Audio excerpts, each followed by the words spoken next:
Yo, what's good? It's your boy Kurt, and today, man, we have another reaction, no? So ngayong araw magreact tayo sa kanta ni Ramdiz, no? Ulit kasama si Hero, title known as Anino, official lyric video, man. Nag-request niya tayo, walang iba kundi si Ramdiz mismo, no, na mag-react tayo dito. And sorry kung medyo lumipad to sa ulo ko, no? Ngayon ko lang nakita to. Ngayon ko lang nakita tong lobas ng kantan to. I mean, Universal Records Philippines, come on, man. Kung nakasubscribe ako sa inyo, kung may bago kayong i-recommend nyo naman sa For You page ko, no? Hindi ko nakikita eh. But yeah, I mean, we have Anino, no? Again, yung last time na nag-react tayo sa kanta ni Ramdiz kasama si Hero is yung Rose Ann, no? Na grabe yun. Sobrang speechless ako noon sa huling part ng kanta ngayon and yung storytelling na yun. But yeah, again, now we have Anino. I mean, I'm just excited, man. Without no further ado, let's get it.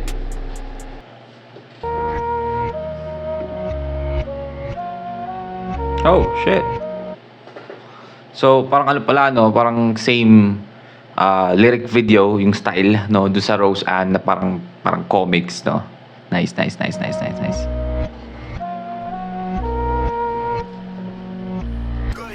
Anino. Simula pa lang, tayong dalawa na ang magkasama. Mula sa pighati, hirap at ginhawa, hanggang sa ngiti, luha at mga tawa. Kahit ano man na makabangga, aasahan mo palagi na may kasangga ka. Ganon tumakbo ang ating pagsasama. Kung paano ka nakilala ay nalimot na ng aking alaala. Ang tanda ko basta, mula pa nung pagkabat. Wait. Yung utak ko masyadong tumatakbo million miles per hour, no? Sabi nga doon, ano yun? Parang hindi ko na maalala. Yung pagkakakilala ko sa'yo noon, hindi ko na maalala. So parang nag-a-assume na agad ako na, again, setup pa lang, no? Dalawang magkaibigan, no? Dami kong prediction dito. Anino, pwedeng, okay. Masyado akong nauuna sa kwento. Bangga, aasahan mo palagi na may kasangga ka. Ganon tumakbo ang ating pagsasama. Kung paano ka nakilala ay nalimot na ng aking alaala. Ang tanda ko basta, mula pa nung pagkabata, na sa magkabilang bintana nagtatawagan gamit ang laruan na teleponong yari sa lata. Na mabinyagan, ikaw din ang kasama. Dahon sa bunganga, sabay na tumalon sa sapa. Masakit kapag tumatama, kaya nakapal ng lumalakad ng pabukaka. Pagtapos mag-almusal sa umaga, rekta sa kalsada, ikaw lang ang bukod tangi kong barkada. Dahil ayaw naman nila akong kasama. Minsan ikaw pero ako ang madalas taya sa laro natin. Awan to sawan, naghahabulan lang tayong dalawa hanggang sa araw ay mawala na tawag na ni mama. Sana bukas sa pagising ay kaya na kitang talunin. Di na madapa kapag sinubukan kang habulin. Sana ako din ay matulin na gaya mo. Gusto ko maging ikaw at yun ang laman ng saloobin. Na sana sa susunod na laro natin ay ako si Batman at ikaw naman si Robin na alalay ko. Oh shit, man. I mean, wala pang masyadong nangyayari, no? Pero I got goosebumps with that. Kung paano niya, construct yun. Yung, again, lahat ng nangyayari dun sobrang relatable, no? Sa batang lalaking Pilipino, no? Imposibleng hindi mo naranasan yun. Depende lang kung sobrang rich kid mo, hindi mo naranasan magpatuloy sa ano. I mean, hindi ko naman naranasan magpatuloy ng pukpok, no? Pero I mean, yung makasunod nun.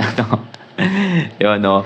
And, again, di ba, sabi nga niya, pag uwi ko, sana matalo na kita, maging mas matulin ako. Sana pag nahabol kita, hindi ako madapa. Diba? Matalo na kita sa susunod. Diba? Sana next time ako na si Batman, ikaw na si Robin. So parang, sana ako naman yung bida, ikaw naman yung, sidekick ko. Kasi parang, anong nangyayari, parang siya laging magaling, no? Sa kanilang magkaibigan.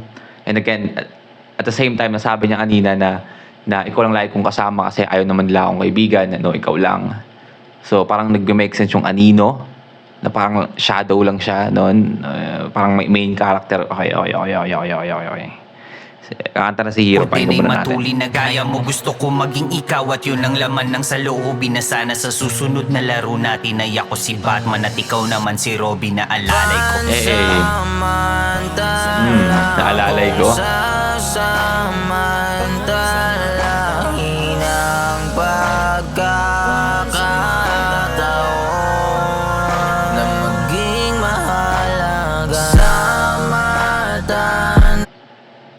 God damn, no? Gaano kalungkot yung buhay mo na ganun yung nais mong samantalahin, di ba? Ang daming bagay na gusto nating samantalahin, di ba? Let's be honest, lahat tayo merong ganung bagay na gusto nating samantalahin na sana marami kang pera para masamantala mo tong addiction mo, for example, in gaming or like yung pinagbabawal na addiction or cigarette or alak or party, di ba? Gusto mong samantalahin yung, for example, oras, tapos kasama mo yung jowa mo, ganyan, di ba? Pero para yung naisip mo lang is yung samantalahin mo maging mahalaga. Man, again, everyone deserves to be or matawag na mahalaga, right? Pero para sabihin mo yung sarili mo na maging mahalaga, gaano kahirap, gaano kalungkot yung buhay mo. Ang pagkakataon na maging mahalaga sa mata ng tao ay lagi lang akong pamanggulo sa kwento. Parang si Juan kay Pedro at yung prutas na naging unang kasalanan ng tao. Kahit sa panaginip, ikaw si David at ako ay tau-tauhan lang sa gilid na nakamasid at laging nakasilip. Tagapagligtas mo kapag nasa bingit ka nang alanganin. Kahit na magkaiba ang kapalaran natin ay hindi ka naman naging iba sa akin. Meron mang kinikimkim na di masapit maamin sa'yo. Tayo lumakit na gibinato, kay bilis na lumipan ng panahon. Kagaya ng dati ay ikaw pa rin ang bida at ako pa rin itong dakilang balagong. Ikaw ang palagi may magandang pantalon, papalit-palit ang telepono kada taon. Mga hinahangaan natin ngayon ay dalaga na at pangalan mo ang lagi nilang tinatanong. Ramdis, you're a goat, man.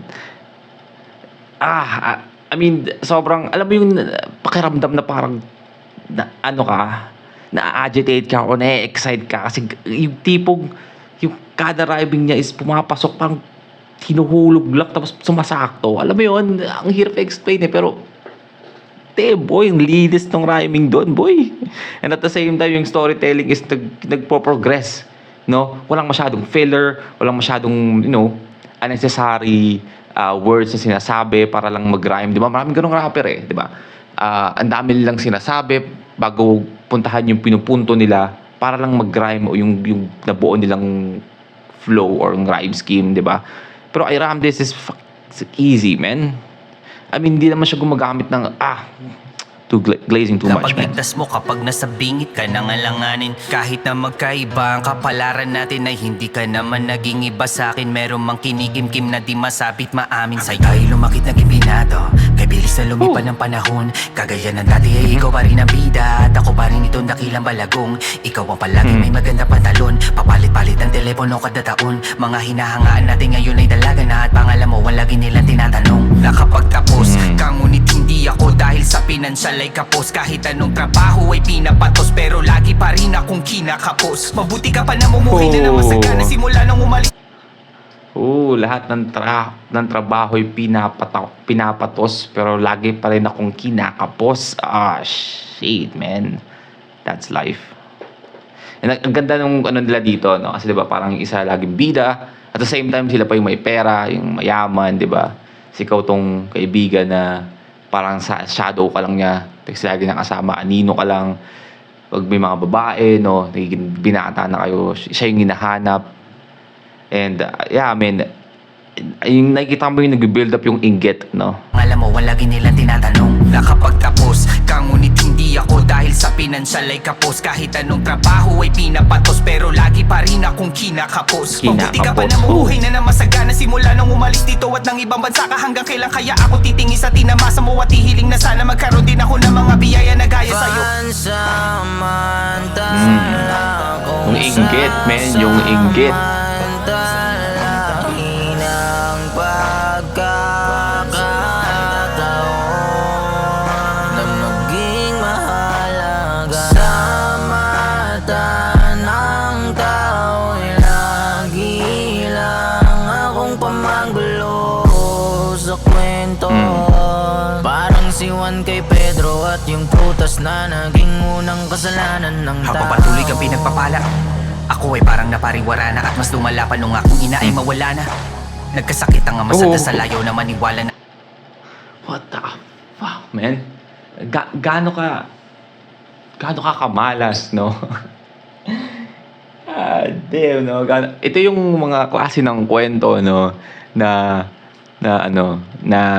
nabubuo yung, alam mo yung backstory ng villain sa mga superhero movie or sa mga palabas, no? Gantong backstory yung may imagine mo, no? Kaya siya naging ganun kasama. Ulay na. Para maging galit sila sa buhay, no? I mean, kung ganyan yung mangyayari sa'yo, tang na maiintindihan ko, eh. Yung prutas na naging unang kasalanan ng tao. Wait. Just listen to this flow. Diba? Habang patuloy kang pinagpapala. Yung sobrang aggressive, no, nakita mo, nagiba na yung niya, nagiging aggressive na yung flow. Magulo sa kwento, parang si Juan kay Pedro at yung prutas na naging unang kasalanan ng tao. Habang patuloy kang pinagpapala, ako ay parang napariwara na at mas lumala pa nung aking ina ay mawala na. Nagkasakit ang ama sa dasal, ayaw na maniwala, nakilala ang alak at sigarilyo. Hanggang sa nalulung ako sa iba't ibang bisyo, nakulong at nakalaya. Kilala na sa presinto, laking gulat ko no makita-kita ng pag-uwi ko. Pamiba ka na, pabulong ko na sinabi. Tumawid ako't lumapit, tumakbay sa'yo, tumapit para sabihin lang na kamusta ka naman kumpadre. Ikaw ay nagulat na bigla akong bumungad, niyakap mo na lang na mahigpit na walang pasabi. Pero mas nagulat nung nalaman ko kumari ko na pala ang pinapangarap natin na babae dati. Umuwi kami para dito binyagan na mag-iisang taon namin na anak. Yun ang sabi, hindi mo naman ako tatanggihan, di ba? Kasi kukunin kitang ninong, umuo ka na lang pare. Tumangot ang uwa ko kahit pinabagabag, sabay-sabay na bakit naman hindi ako papayag o paano aasahan kita. Para salamat, huwag kang mag-alala, sa linggo babahan ng alak. Habang naglalakad ako papalayo, dama ko na naiingit.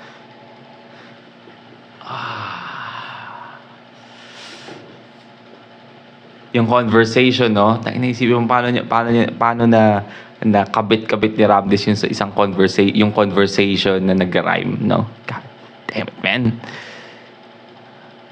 Ayokong i-post kasi pataas na ng pataas pero ulit na lang natin.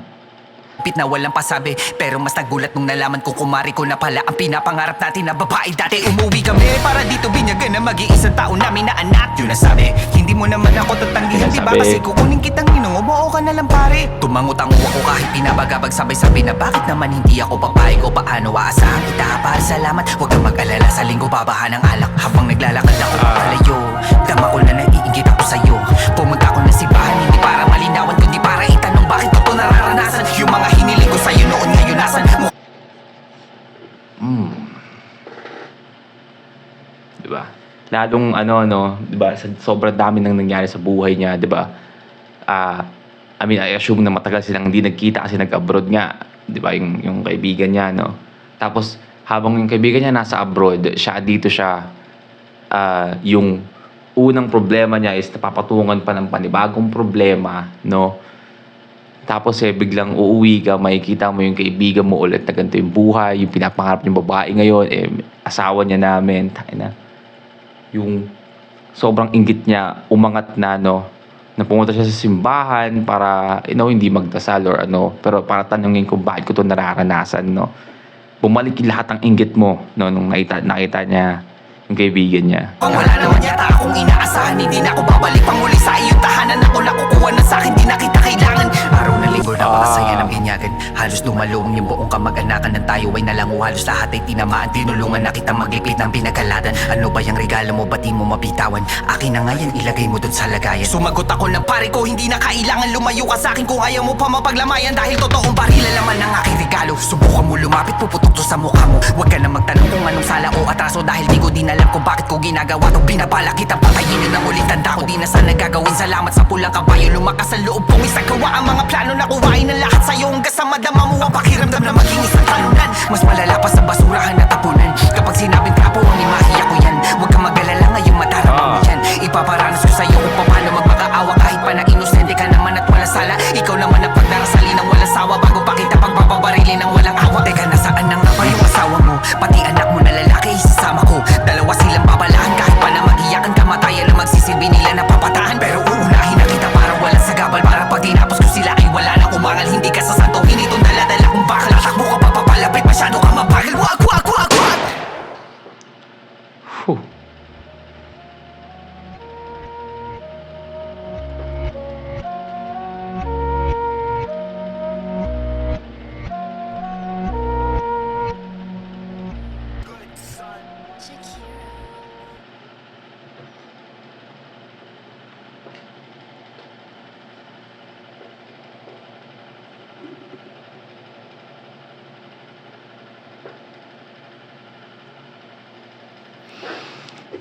That's a fucking masterpiece, man. Tangina. Alright, again, that's Ramdi's feat Hero, Anino. Damn, boy, hindi ko aakalain, no? Hindi ko aakalain na yung kanta niyang Rose Ann, matataasan pa niya, no? Again, yung Rose Ann, magandang kanta yun, no? Pumasok ako sa kanta to, pinainggan ko to, ina-expect ko na magiging siyang storytelling, no? Umpisa pa lang naman, alam na natin na gano'n na yung mangyayari, ng parang storytelling, pero hindi ko ine-expect, no, kung gaano kaganda yung execution, kung gaano kaganda yung pagsusulat, gaano niya kaganda yung pinresent, yung pag-angat ng beat, and then ng boses, and then ng flow, and kung paano pumunta sa climax. Everything is a fucking masterpiece, no?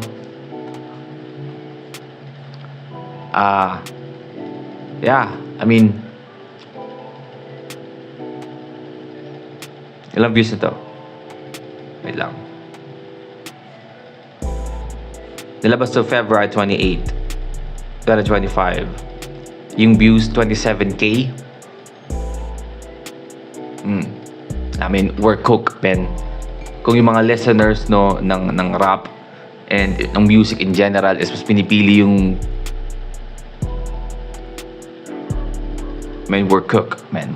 Dapat I'm gone, man. See you on my next vid. Stay awesome. Peace. It's a fucking masterpiece.